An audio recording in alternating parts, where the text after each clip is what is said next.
Settle in because you are about to see this ancient tale as told by Jesus himself in Luke 15, verses 11 to 32, with entirely fresh eyes, revealing layers of meaning that, frankly, challenge our deepest assumptions. That's absolutely right. We're going to move well beyond any, surface interpretations, which often focus solely on the younger son's journey. Right, the prodigal himself. Exactly.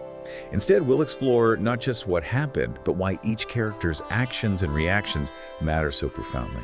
We'll uncover how this story really challenges our deeply ingrained assumptions about human behavior, about justice, about what we believe we deserve, and ultimately about the very nature of unconditional love. It's a narrative that, despite its familiarity, continues to resonate and even shock with its unexpected turns. This deep dive will, I promise you, reveal a blueprint for understanding redemption that is often completely overlooked in casual readings. Okay, let's unpack this then, because the opening scene of this story immediately sets the tone for a drastic, almost unthinkable fall from grace. It really does. We're all familiar with the basic plot. Yeah. A younger son demands his inheritance, but what many of us might not fully grasp is the seismic cultural shockwave that demand would have created. Luke 15, verses 11 through 13, simply states he asks his father for his share of the property and then leaves.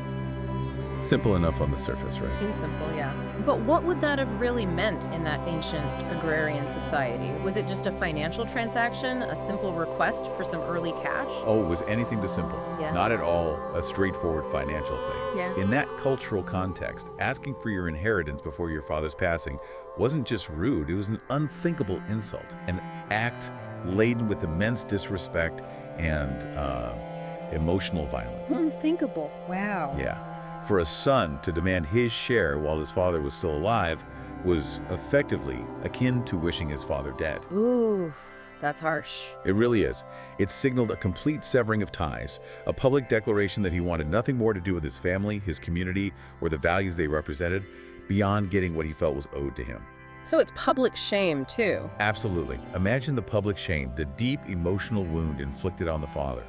It was a profound public act of rejection, a statement of utter disrespect and a complete disregard for the family unit and the patriarchal order that held society together. This wasn't just about money. It was a deliberate, aggressive rupture of the most sacred of bonds. The son was, in essence, declaring himself an orphan by choice, even with his father standing right there. Wow. And his actions immediately follow this declaration, right? Solidifying that rupture. He doesn't just get the money and hang around. No, he's gone, almost immediately. Takes off for a distant country. What does that tell us about his mindset and the kind of freedom he was looking for? Precisely. And what's fascinating here, or perhaps tragic, is how quickly the son's privileged status evaporates once he acts on this desire. This isn't merely about a desire for financial independence. It's a profound longing for absolute autonomy, a complete rejection of familial responsibility, and quite possibly a very naive and immature assumption about what life would be like beyond the protective and structured environment of his family home. The key thinks freedom is just no rules, no ties. Exactly. He prioritizes complete unbridled self-determination over any sense of belonging, duty, or love. And the consequences of that choice are immediate and severe. The text tells us he took the money and left home almost immediately, severing ties, heading for a distant country, a place far removed from his family, his community's values, and any sense of accountability. So really burning his bridges. Completely. This wasn't a sabbatical or a gap year, it was a full-scale abandonment. And once there, he blew everything on reckless living, as the scripture puts it. Reckless living. Vague, but sounds bad. It does. And this wasn't just a few poor financial decisions. This was a complete, irresponsible squandering of his entire inheritance, his future security, and his family's legacy. We can imagine this involved excessive indulgence, perhaps gambling, dissolute parties, maybe associating with people who preyed on his newfound wealth and inexperience. Yeah, easy come, easy go, especially when you haven't earned it yourself. Right. He was chasing an illusion of freedom, believing that true liberation lay in the absence of all constraints and responsibilities. And the fall continues, doesn't it? It gets even more dire, moving from just reckless spending to absolute destitution. And it's not just his fault, is it? There are external factors. Indeed. The story really emphasizes the severity of his plight. It states in Luke 15:14, "After he had spent everything, there was a severe famine in that whole country, and he began to be in need." A famine. So bad timing, or maybe just the natural consequence of being cut off from support systems. Probably a bit of both. But it highlights that this isn't solely a result of poor personal choices. External systemic factors like the widespread famine amplify his suffering dramatically. He goes from being privileged to absolutely pitiful, a stark reversal of fortune. And then he hits rock bottom. Absolute rock bottom. He's forced to take a job feeding pigs. Now, for someone of his background, likely Jewish. Oh, right. Pigs were unclean. Exactly. This is not just unpleasant work. It was a deeply defiling and humiliating occupation. Pigs were considered ritually unclean animals. So to be so desperate that you're not only tending to them, but longing for even the scraps the pigs were eating, that truly illustrates the horrific depths of his destitution and humiliation. Just unimaginable. To go from demanding your inheritance to wishing you could eat pig food. It's a stark portrayal. He was a son of wealth and status, now reduced to the lowest possible rung of society, dreaming of the slop in a pigsty. It's a powerful picture of hitting absolute desperation, a universal human experience of profound shame, loneliness, and suffering. Yeah. He had completely undone himself, losing everything that gave him status, security, and identity, both culturally and personally. His choices had isolated him from every comfort and connection he once knew, leaving him utterly alone in his misery. But then something shifts. And this is where, for me, it gets really interesting because it's not what you might expect from a story about a rebellious son and his, well-deserved consequence. And the narrative pivots dramatically. Luke 15:17 tells us that he came to his senses. This is the pivotal moment, and it's crucial, I think, to question the nature of this coming to senses. Was it true, heartfelt repentance born of a deep spiritual conviction? Or was it a much more pragmatic decision, perhaps even a calculated one, driven by the gnawing pains of hunger and the crushing weight of desperation? Our source material suggests it wasn't really an expectation of grace or forgiveness from his father. No. But rather a desperate move for sheer survival. This raises such an important question, doesn't it? About the very conditions of what we define as repentance or change. Yeah, what counts? Is genuine transformation only valid when it's purely spiritual, originating from a place of deep moral conviction? Or can the intense pressure of desperation, the harsh reality of rock bottom, indeed lead to a legitimate pathway toward restoration, even if the initial impulse is simply survival? It's a tough one. It is. And the text then details the speech he meticulously prepares. This isn't spontaneous. No, he rehearses it. He rehearses it. Father, I've sinned against heaven and against you. I am no longer worthy to be called your son. Make me like one of your hired servants. Right, make me like a servant, not take me back as a son. Exactly. This isn't a spontaneous outburst of remorse born of sudden spiritual clarity. It's a carefully crafted plea, demonstrating a clear understanding of the gravity of his wrongdoing and the social implications. He acknowledges his sin against God, represented by heaven, and against his father personally, a dual offense. He confesses his utter unworthiness of his former status as a son, and, crucially, humbly requests a subordinate, non-familial position. A job, basically. A job. This shows that he fully expected severe consequences for his actions. He was prepared to accept the lowest possible rung on the ladder, just to escape starvation and humiliation. So he's not asking for forgiveness or for his sonship back. He's asking for a job, a way to survive, understanding he's pretty much forfeited everything else. What does that tell us about his emotional state as he's walking home? Oh, precisely. His emotional state must have been a complex mix. Immense shame, obviously. A deep fear of rejection. How can he not be afraid? Right. Profound humility born of his circumstances, and perhaps just a tiny sliver of desperate hope for basic survival. Just enough to put one foot in front of the other. Yeah. He knew he had burned his bridges, so to speak, and was prepared to accept the absolute minimum.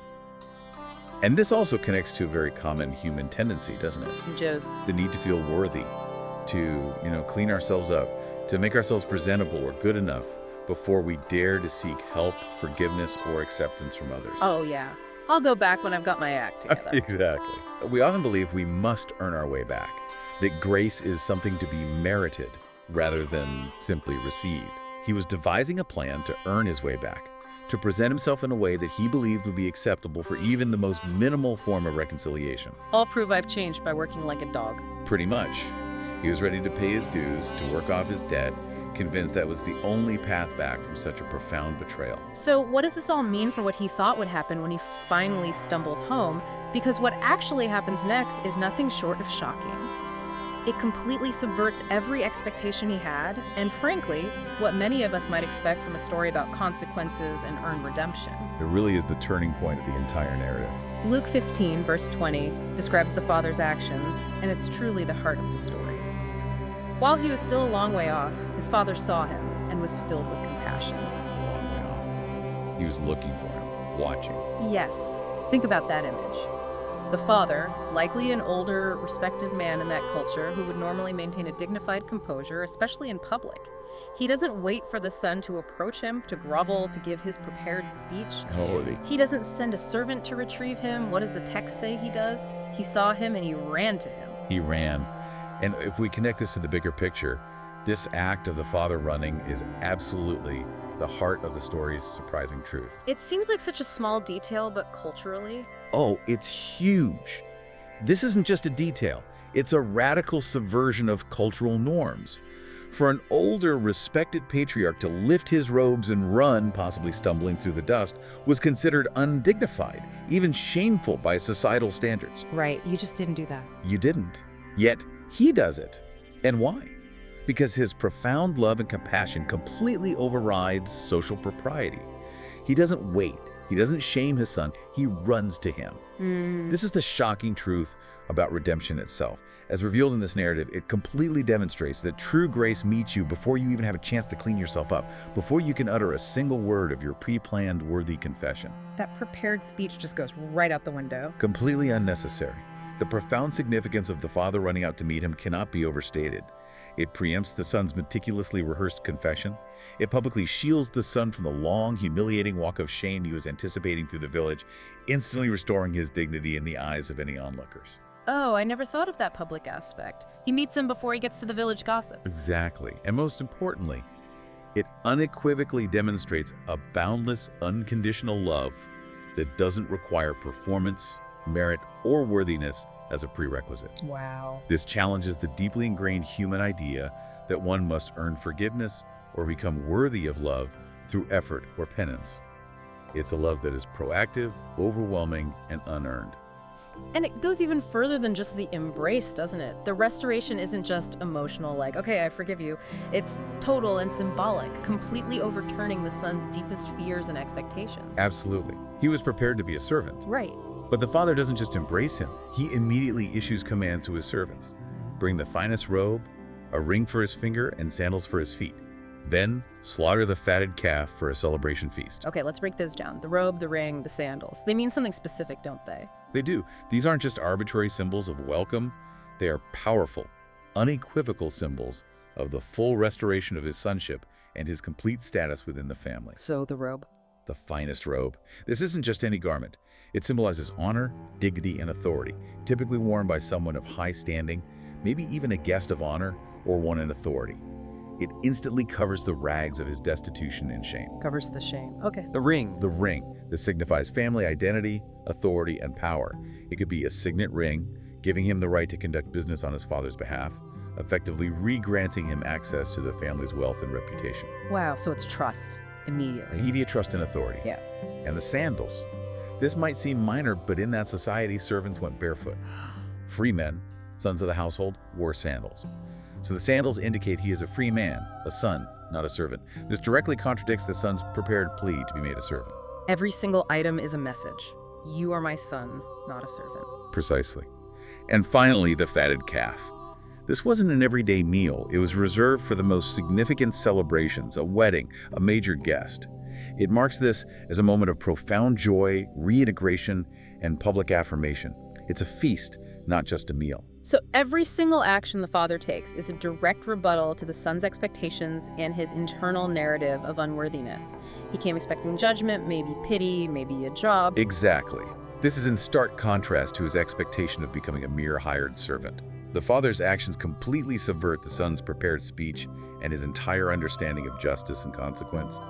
Imagine the son's stunned silence in that moment. Yeah, just standing there while all this happens around him. The profound disorientation, and then the overwhelming relief washing over him as the father's embrace. And these symbolic acts negate all his fears and desperate expectations. It's a complete paradigm shift for him. Total shift. He expected judgment, earning his way back, and servitude, and he received unconditional love, radical grace, and full restoration of identity and belonging. He went from being an outcast, lower than the servants, to being welcomed back as a beloved and honored son, all without earning a single bit of it. Just wow. Okay, so you'd think that's the end of the story, right? Happy ending, lesson learned about grace. But just when you think you understand it, having witnessed this incredible display of grace, Jesus throws in a curveball. He does indeed. He introduces another character who completely flips the script on what it means to be lost. We meet an older brother. The good son. Yeah, the one who stayed, the faithful, obedient son, who diligently followed all the rules and remained by his father's side. You'd expect him to be happy, right? To join in the celebration for his brother's return? You'd think so. Logically. But when he hears the music and dancing, he is absolutely furious, as Luke 15.28 describes. He's unwilling to even enter the house, just standing outside, consumed by resentment. What does his reaction reveal? And this is where the story shifts dramatically, becoming about far more than just the returning prodigal. What's fascinating here is how the narrative exposes another, often more insidious form of lostness. Lostness, even while being physically present. Exactly. The older brother's complaint to his father reveals a deeply transactional view of his relationship. Listen to his words. Look, all these years I've been slaving for you and never disobeyed your orders, yet you never gave me even a young goat so I could celebrate with my friends. Slaving for you. That's telling. Very telling. He continues, but when this son of yours who has squandered your property with prostitutes comes home, you kill the fatted calf for him. His words are just dripping with resentment and self-pity. Yeah, bitterness. He felt that his obedience, his years of faithful service, entitled him to recognition, reward, and a certain kind of preferential treatment. He saw his relationship with his father not as one of love and belonging, No. but as a ledger of merits and debits, a calculation of who deserved what. Like he was banking points. Exactly. His lostness wasn't in outward rebellion or reckless living, but in deep-seated resentment and self-righteousness, even while he was physically present with his father. He was just as estranged from the true spirit of his father's love as his younger brother was out in the pigsty, though in a completely different way, he was lost at home. Lost at home. That's a powerful contrast. We often think of lost as physically far away or openly defiant, but you're suggesting someone can be lost while doing all the right things right under your nose. Absolutely. It's a much quieter, maybe even more dangerous kind of lostness sometimes. So how does the father respond to this other form of lostness, to his son who seems to have done everything right, but whose heart is so clearly far from joy, so full of bitterness? Well, the father, with the same incredible patience and tenderness he showed the younger son, goes out to him as well. He goes out again. He doesn't just say, "Get in here." No, he meets him where he is, in his anger. He doesn't scold him or dismiss his feelings, even though the older son's bitterness is clearly, misplaced. In Luke 15.31, he gently, almost pleadingly reminds him, "My son, you are always with me, and everything I have is yours." Everything I have is yours. What does that mean exactly? It's a profound statement, often overlooked. The father is highlighting that the older brother already had everything: security, an unbroken relationship, a guaranteed inheritance, the full benefits, and access to his father's wealth and affection. He lived in the midst of abundance and love. But he couldn't see it. He was utterly unable to appreciate it. He was so consumed by jealousy and a sense of injustice, a feeling that his own goodness had not been sufficiently rewarded, that he couldn't see the immense privilege and unconditional love he already enjoyed. Wow. His heart was far from the celebration, focused entirely on perceived unfairness and a measuring stick of worthiness. He couldn't rejoice because he was too busy comparing. So the father is basically saying, you don't need a special party goat. You have full access to the entire farm, to everything, all the time. It really challenges that idea that our obedience earns us favor, doesn't it? It absolutely demolishes it. This aspect of the story highlights that being physically present or outwardly obedient, following all the rules, does not automatically mean one is truly at home in a relationship of unconditional love, joy, and open generosity. You can be there, but not really be there. Precisely. You can be physically close, but emotionally and spiritually distant, lost in your own internal narratives of entitlement, resentment, or judgment. The older brother believed that love and acceptance had to be earned, that his diligent service was building up credit with his father. A transactional faith, almost. Very much so. He couldn't grasp the idea of unmerited favor, either for himself or obviously for his brother. He was imprisoned by his own sense of deserving, trapped by a transactional mindset that prevented him from experiencing the true joy and freedom of being a son in a loving, non-calculating relationship. So he misses the party because he's too busy counting beans, essentially. Essentially, yes. Yeah. He was unable to celebrate because his heart was full of comparison and bitterness rather than gratitude for what he already possessed. He was, in his own way, as alienated from the father's heart as the younger son was when he was feeding pigs. So what does this all mean for us, the listeners? This is where the story gets incredibly personal and challenging, because it moves beyond a simple parable about a wayward son and a forgiving father. Right, it becomes universal. The ultimate shocking truth that our source material drives home, the real nugget of insight we wanted to dig up today, is this. We are all the prodigal, and sometimes we're the older brother too. Ooh, yeah. Let's really sit with that for a moment. We all have moments or even seasons where we are the prodigal, where we wander off, make poor choices, squander opportunities, or simply feel distant and experience the deep regret of those actions. We've all had those moments where we've pursued our own path, thinking we knew best, prioritizing our desires over deeper connections, only to find ourselves in a distant country, metaphorically speaking, facing our own versions of rock bottom. Yeah, whether that's financial ruin, relational breakdown, or just a deep sense of unfulfillment. Right, it's that part of us that yearns for radical independence, even if it leads to isolation. And conversely, we've also all embodied the older brother aspect, perhaps more often than we'd like to admit. Guilty as charged, probably. I think we all are at times. This means moments of harsh judgment toward others, or deep-seated resentment when someone else, who we might perceive as less deserving, receives favor, celebration, or success. That little twinge of why them and not me? Exactly that twinge. It's that feeling of being unappreciated for our own consistent efforts, struggling to genuinely celebrate others' good fortune when we feel our own contributions haven't been adequately acknowledged or rewarded. It's subtle sometimes. Very subtle. But it's a pervasive tendency toward a transactional approach to relationships, believing that if we do X, then we are owed Y, rather than simply existing in a relationship of unmerited love and grace. Yeah. If we connect this to the bigger picture, the story reveals universal human tendencies that go far beyond just one type of sinner or one type of spiritual state. It encompasses the overtly rebellious and the subtly resentful, the one who runs away and the one who stays home, but is just as distant in spirit. It's a mirror, really. It truly is. A mirror held up to all of humanity, showing us the various ways we become lost. And this truly redefines redemption, doesn't it? Based on the father's actions and his interaction with both sons, it's not just about being forgiven for what you did wrong. It's about something far more profound. Precisely.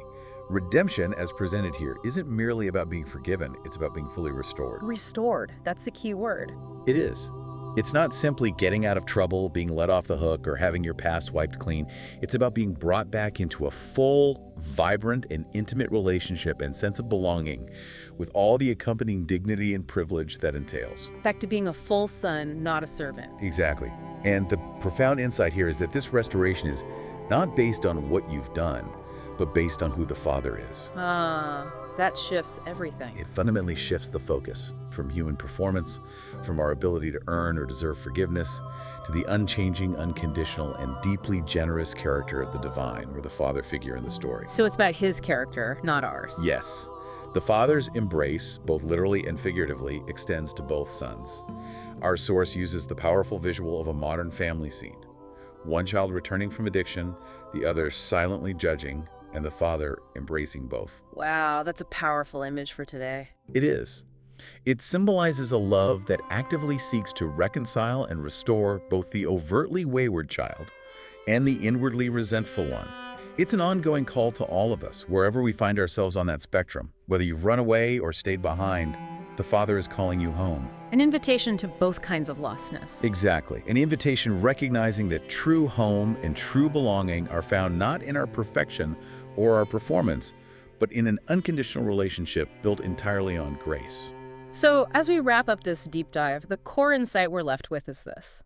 The story of the prodigal son is a profound, radical redefinition of grace. It's not just about a welcoming embrace for someone who finally decided to come back after maybe cleaning themselves up a bit. No. It's about an active, running, unconditional love that doesn't wait for you to earn your way back, doesn't wait for you to clean yourself up, but meets you right where you are, in your rags, in your shame, and your resentment, Wherever you are. and restores you completely. It truly shows us that grace doesn't just welcome you back, it runs to meet you. Beautifully put. And the powerful, hopeful message for you, our listener, is clear.